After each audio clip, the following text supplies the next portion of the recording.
This is a rare Ethiopian Orthodox Bible manuscript, handwritten in Ethiopia's sacred liturgical language, Ge'ez. For almost 2,000 years, Christians have been told the same story.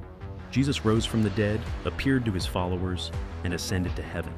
End of story. But what if that wasn't the end at all? Hidden away in the mountains of Ethiopia lies a Bible so ancient, so massive, that it contains secrets the Western Church has never wanted you to see. And at the heart of these secrets, the words Jesus spoke after his resurrection. Words so shocking, so specific, that they seem to describe our world today with terrifying accuracy. This isn't speculation. This isn't conspiracy. These are ancient texts preserved for centuries by Ethiopian monks who believed these words must never be lost. What did Jesus really say during those mysterious 40 days before he ascended? The answers will shake everything you thought you knew. The Bible, the world, forgotten. Most people think of the Bible as one unchanging book, but that's simply not true. The Ethiopian Orthodox Church possesses one of the oldest and largest biblical collections in existence. Their Bible contains 81 books. The standard Protestant Bible, just 60. That means 15 entire books were left out of the version most of the world reads today. Why? We'll get to that. But first, you need to understand how this happened. In the 4th century, missionaries from Syria traveled to what was then the Kingdom of Aksum, modern-day Ethiopia. They brought with them an enormous collection of sacred literature, texts that would later be rejected, hidden, or outright banned by the Roman Church. But Ethiopia was different, isolated in the mountains, never colonized. Missionaries from Syria went down to what then was referred to as the Kingdom of Aksum, which is in modern-day Ethiopia, and they brought with them a whole host of literature. The Ethiopian Church preserved everything. They didn't follow Rome's rules. They weren't forced to edit their beliefs. And so, for nearly 2 millennia, these texts survived untouched, while the rest of the world forgot they ever existed. The Covenant of the 40 Days. One of the most important texts in the Ethiopian tradition is called the Mashafi Kidan, the Book of the Covenant. This book claims to record exactly what Jesus taught his disciples during the 40 days after his resurrection, but before his ascension. And the Jesus who speaks in these pages is not simply a gentle teacher. He speaks as the King of heaven and earth, and his warnings are absolutely chilling. He tells his followers to go into the world and build God's kingdom, but not through worldly power or conflict. The Holy Spirit would be their true strength. What happens inside a person's heart, he taught, matters far more than temples or rituals. But then comes the warning. Jesus predicts that over time, people will twist his words. They will use his name for their own gain. He says there will come a day when people shout his name in the streets, but their hearts will be far away from him. They will build massive temples of gold and stone, but forget the real temple, the human soul. When you look at the state of organized religion today, those words hit differently, but the prophecies get even more specific. That little reference in Genesis, if you want to know the full story of what the author is alluding to, you read 1 Enoch, specifically the Book of the Watchers. Jesus describes wars fought in his name. He speaks of lies being treated as truth. One powerful line stands out. Blessed are those who suffer for my name, not in word, but in silence. This is a Jesus who walks with the forgotten, the unseen, those who believe deeply in their hearts rather than those making the most noise. The apocalypse they left out. The warnings were just the beginning. What Jesus showed next was far more terrifying. Many people are fascinated by the Book of Revelation, but the Ethiopian Bible contains apocalyptic visions, even more graphic and disturbing. Among the texts they preserved is the Apocalypse of Peter. While fragments of this book existed elsewhere, the Ethiopian version is one of the most complete in existence. In this text, Jesus takes Peter to a high mountain after his resurrection and shows him 2 visions: the glory of the saved and the horrific torment of the damned. This is not a simple story of good versus evil. The punishments described are specific and deeply unsettling. Those who twisted justice and accepted bribes, immersed in a river of fire up to their knees. Those who bore false witness, shown chewing their own tongues in agony. The imagery is so intense, so detailed, that it makes Dante's Inferno look tame by comparison. Why would Jesus show this to his most beloved disciple? The text suggests it was a warning. He was showing Peter the consequences of the corruption, greed, and hypocrisy he had just warned about. He was showing what was truly at stake. A prophecy about the future of faith. But these texts contain more than just visions of judgment. They hold a prophecy about the future of faith itself. Jesus says that in the last days, his voice will rise again from unexpected places, from deserts, from mountains, from the children of those who were enslaved. His Spirit, he says, will speak through those who are ignored by the powerful. This completely inverts the traditional image of the church. It suggests that truth may not come from those in positions of authority, but from the humble and forgotten. The Ethiopian writings also describe Jesus' teaching about angels and dark entities. He instructs his followers to pray with their whole being, not just with words. Let your body become a living prayer, one text says. Let your silence speak louder than sermons. Why the Western Church rejected these writings. So why did Rome reject these texts? The Ethiopian tradition points to 3 reasons. First, political control. Rome wanted one clear, simple Bible that could be easily managed and used to maintain authority. Second, the mysticism. These Ethiopian books are filled with visions, spiritual battles, and angelic encounters.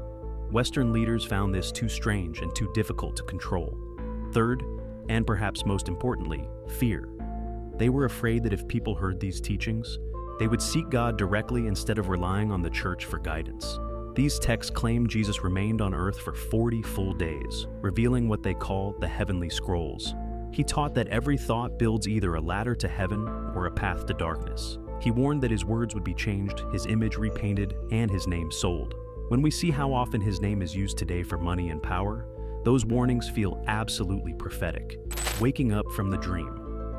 The Ethiopian Bible goes beyond warnings and visions. Some texts dive into the very nature of reality itself. These writings say that after his resurrection, Jesus shared secret lessons never recorded in the common Gospels. He taught that the end of the body is not the end of life. The body, he said, is like clothing that wears out, but the spirit continues. When the body falls away, the spirit returns to its true home. What people should truly fear, he explained, is living without the spirit. He called this the death that walks while the heart still beats.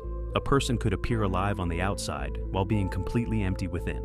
But perhaps the most profound teaching sounds remarkably like ancient Gnostic philosophy.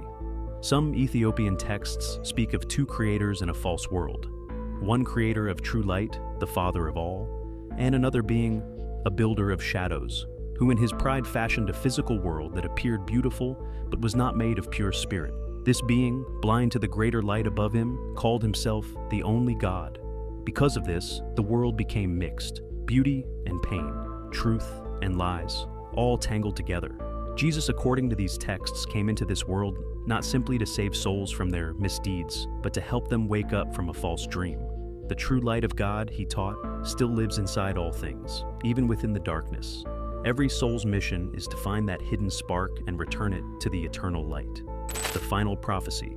Before his ascension, Jesus gave what the Ethiopian writings call his final prophecy. He said, a time would come when love would disappear and faith would become mere performance. People would worship with their mouths, but not their hearts. But in that same time, he promised his spirit would rise again, not in grand temples, but inside the calm and the broken. My spirit, he said, will move where religion cannot reach. The proud will not see it, but the broken will. They will know me not through words, but through fire. This fire, the writings explain, is the fire of awakening. It cleanses the soul and opens the eyes. It is the moment you realize what is truly important. The heart of all these teachings is simple. The kingdom of God is not somewhere far away. It exists inside every single person. The soul itself is the true temple. How Ethiopia became the guardian of these secrets. Why Ethiopia of all places? Ethiopia is one of the oldest nations on earth. Unlike almost every other African country, it was never colonized. While empires rose and fell and other nations had their histories rewritten by conquerors, Ethiopia preserved its culture, its language, and its ancient beliefs. Many Ethiopians trace their lineage back to Ham, one of Noah's sons. But the connection goes deeper still. According to the Kebra Nagast, Ethiopia's national epic, the Queen of Sheba was an Ethiopian queen. When she visited King Solomon, they had a son named Menelik I. And when Menelik returned to Ethiopia, the story says he brought the Ark of the Covenant with him. Millions of Ethiopians believe the Ark, containing the original 10 Commandments, remains in Ethiopia today, guarded in a small chapel in Aksum. This history explains their unique faith. Long before Christianity spread through Europe, Ethiopia already knew the God of the Bible. Historical records confirm Christianity was present there as early as the 4th century. A traveler in the 6th century described it as already a fully Christian nation. Imagine a version of Christianity that never received the updates. While the great churches in Rome and Constantinople debated, argued, and edited their beliefs, one church remained completely isolated from it all. Because Ethiopia was unbothered, they kept everything. The books, the world, lost. The Ethiopian Bible includes ancient texts intentionally excluded from nearly every other Bible on earth. The most famous are the Book of Enoch and the Book of Jubilees. The Book of Enoch is particularly significant. It describes a group of fallen angels called the Watchers, who descended to earth, saw human women, and mated with them. This forbidden union created a terrifying race of giants called the Nephilim. But it gets darker. The book describes a brutal war in heaven. It explains the origin of demons, claiming they are the restless, disembodied spirits of the dead giants. The early Western Church actually used this book. They referenced it, they believed it. But over time, the story was deemed too strange, too chaotic. Rome effectively banned it. Ethiopia simply kept it. There's another reason these texts remained hidden. The Ethiopian Bible is written in Ge'ez, an ancient language almost nobody understands today. This linguistic barrier, combined with Ethiopia's protected location high in the mountains, turned the country into a time capsule of early Christianity. The question that remains, did the Ethiopian Church preserve the true terrifying words of Jesus? Or is this simply another mystery we will never fully solve?